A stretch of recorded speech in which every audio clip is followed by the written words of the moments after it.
Supports don't often come face to face, but there are still optimal ways to play against each other's effects in the game, and totally some tricks you can pull in the 1v1 when you get down to it. Here are the top tips for every support mirror to not only keep your team up, but make better plays than your opponents. Supports need a lot of skill to not just be heal bots, so check out the link in the description below to get access to a GameLeap membership. There are loads of guides for every role, not just support, but you can use courses and VOD reviews to learn more and master your favorite heroes. Check it out and enjoy the video. First off is Ana, who sits really far in the back and often doesn't end up in duels with the other Ana. But when you're in an Ana mirror, forget about boost healing your tank with your biotic nade. Placing an anti on the enemy is not only the better play, but will fully negate the boost heal effect for the opposing Ana along with every source of healing. When in the duel, you'll definitely want to look to hit the nade early, and don't stress too much about getting close to hit both the enemy and yourself with the nade, to get both the damage and healing value, since it can drag you out into a bad position. If the enemy Ana tries to get close to do so to you, that's when you can whip out the sleep dart for an easy close range hit. Nano Boost is a super powerful, fast charging and fast engaging ultimate, but Ana herself has the perfect tools to deal with it. Nano Boost targets with 50% damage resistance, just like Season 6 Orisa, can't really die with a full pocket of heals behind them, but using an anti-nade on them both before the nano is implied and during it will have a monumental impact on how aggressive the nano target can push. Seeing a Winston before the fight starts and hitting him with an anti-nade is one of the secret best ways to instantly cripple the start of a team fight for your opponents, since it's almost 4 seconds that the tank isn't able to engage, and any damage to them will push them back even further, giving you massive control over the game. And obviously, the sleep dart is perfect for any nano boosted target, since wasting the nano boost time is perfect for stopping aggressive momentum. Just make sure to call out ahead of time every fight you're expecting to nano engage, be it a nano blade or a nano on the dive tank, that you're looking to sleep it if you don't want it to be woken up by your unaware teammates. Baptiste. Compared to other supports, you'll definitely find yourself fighting each other more often, and there are a lot of ways to get the edge in the matchup. When spamming against each other, time your strafes with the burst fire of the enemy Bab, so he'll be forced to adjust the tracking mid-spray and make it less likely for all 3 shots to hit you. And in most duels, you'll both have your immortality field available, but since it now has 150 HP, both Baptiste can 2-tap it, so make sure to aim hard when it comes up, taking it down in 2 bursts without missing a shot, so you can continue shooting your target instead of structures. This also helps a lot in the middle of fights. Bap himself is great for killing the enemy Bap lamp, so make sure to help out as soon as you see it come out. You won't always have to hit the second burst, so stay alert for when the lamp dies so you can quickly readjust and start hitting headshots instead, since you can't do that on structures. In the Amplification Matrix matchup, on the receiving end, you'll want to put your immo field around a corner, since the double damage now means that the Bap himself can one-shot it, and immediately resume lasering down your team as they try to escape the line of sight. It's important to be aware of the enemy Bap's ultimate charge and position accordingly, not getting caught out in the open when it comes online. And finally, Baptiste is great at dueling on the ground because of his strafe animations, making it hard to read where he's going next, but when he's in the air, he's a much better target. Don't jump too high up, and look to reposition a lot to catch the enemy Baptiste off guard when he does go for a higher jump, and track him mid-air where it's a lot harder to dodge. Brigitte. Briggs usually play passively until the big spike with the rally where things start really heating up, and that's where you'll be able to consistently diff the enemy Brig. Let's start with the ultimate, since playing that matchup correctly is critical to winning and getting the more effective rally. Using the rally first or second doesn't really matter, but the stun is what really matters. Brig's stun goes through shields, which also means the massive widescreen TV shield that Brig herself gets in her rally, and since 750 HP is a lot to burn through,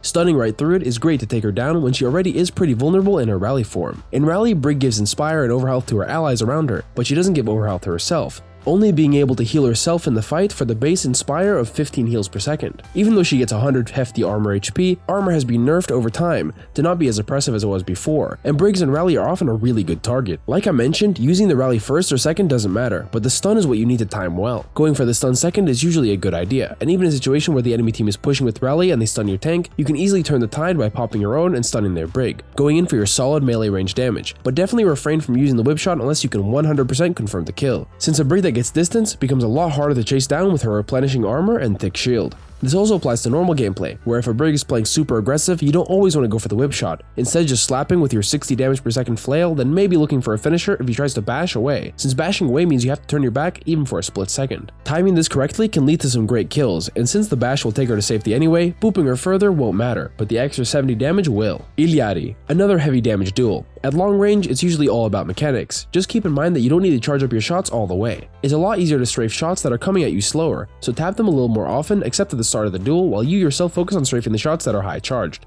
timing your movement with the incoming fire. Having your pylon with you is also ideal, and there's not much you can do fighting against one behind the cover for the enemy, so the best way to win the duel is to ignore it entirely. since even hitting a perfect headshot 2-tap won't kill your target if she receives a single heal bullet from the pylon in the meantime. Since the duel is only based on the primary fire, it's important to keep it charging as much as possible, so be careful of using melee in close range duels since it will pause your charge rate. You can even play close and bait the melee, then use your outburst between shots, since your outburst doesn't pause your charge rate at all. It's perfect to use in between fully charged shots to stay mobile while not sacrificing any damage. Kiriko duels are pretty intense, since you only need 2 shots to finish it and the Suzu is difficult to time, but the best way to get the upper hand is to use your wall climb to get a height advantage, since Kiriko is unstoppable when she just has to spam kunais at headshot level. Jumping can help, but with good practice, tracking the head makes for an easy projectile flick while you're falling. But if you're close to a wall or some props, you can definitely dodge headshots easily, climbing onto walls and climbing onto objects. Body shots aren't your biggest concern, only doing 45 damage. Using your Suzu to block shots and keep fighting may be tempting, but leaving the duel with your Suzu unforced is also important, since playing the mirror correctly means not letting yourself get too engrossed and tunnel vision on it,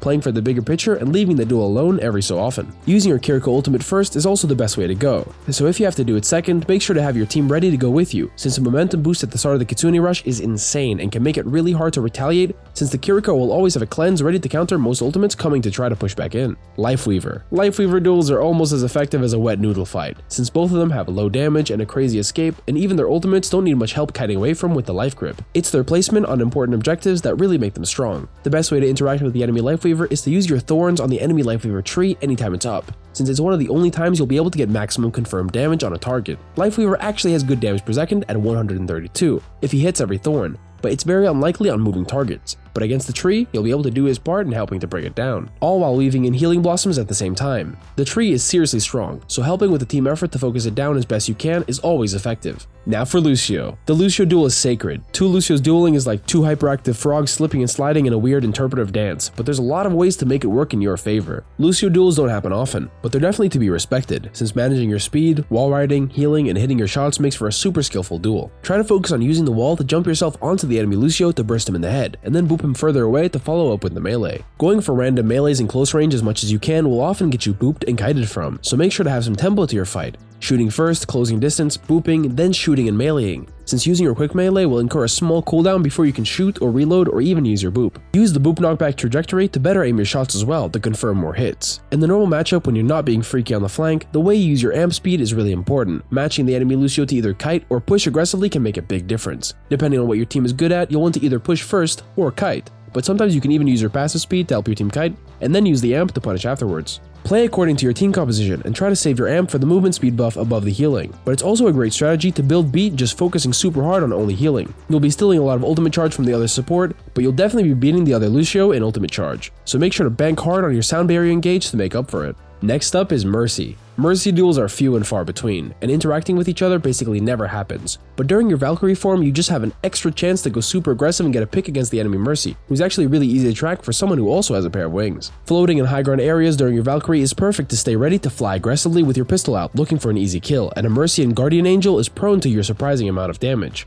Just be ready to dash back to your team quickly after the kill, or in the case that your target gets heals. The Valkyrie upgrades to your beams are underrated in how good they are at buffing your entire team. Moira, probably the wettest noodle fight. If you only use your heal orb, you will never lose the duel, and since it's basically impossible to win it, you might be better off just stubbornly refusing to die. Because your heal orb can also heal 300 HP, way more than you need, focus on sticking near your team, following the orb to them while leaving the duel, since nobody wins in the Moira duel, especially not your teams who have both been left without a large amount of heals. But in your Coalescence, definitely feel free to chase the Moira aggressively, fading forward and lasering her down after you force the initial fade. Focusing backline with your Coalescence, since you can shoot right through anything in the front line, is the best way to use it, and definitely don't let the enemy Moira off just because she has an escape ability.